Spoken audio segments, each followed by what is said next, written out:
আজ আমি সকাল সকাল কেন রেডি হচ্ছি বলো তো? আমাদের গ্রামের পাশে দদিয়া বৈরাগ্যতলায় একটি মেলা হয়, প্রতি বছরই হয় এই শীতকালে।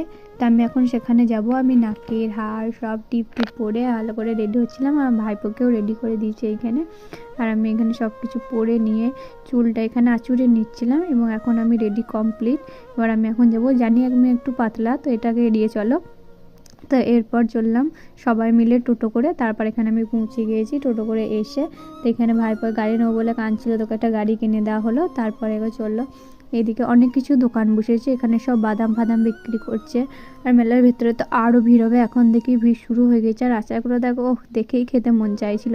তো বাইরের খাবার যেহেতু বেশি খায় না, তাই খাওয়াবে না। আর এখানে আমাকে দিয়ে দিয়েছিল মেলা ঢোকার আগেই, টা পরিয়ে দিয়েছিল, এবং তিলক পরলে তো মুখটা আরও পাল্টে যায়। এটা হচ্ছে গোপাল দাসের মন্দিরের আগের রাস্তা। এখানে সমস্ত কিছু চিড়ে ফল টল কিনে বাবার কাছে পুজো দিতে হয়। তো মন্দিরের সামনে এত ভিড় ছিল, খুব কষ্ট করে আমাদেরকে ভেতরে ঢুকতে হচ্ছিল।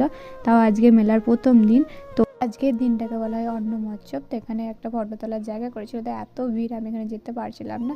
আর এখানে আমাদের পুজো মুজো দেওয়া কমপ্লিট হয়ে গেছিলো, এবং আমার চুলটা তো সবাই এদিক ওদিক নিয়ে পালাচ্ছিল। তারপর আমি প্রসাদটা পেয়েছি অনেক কষ্টে, এবং সেই প্রসাদটা আমি একটু খেয়ে নিলাম।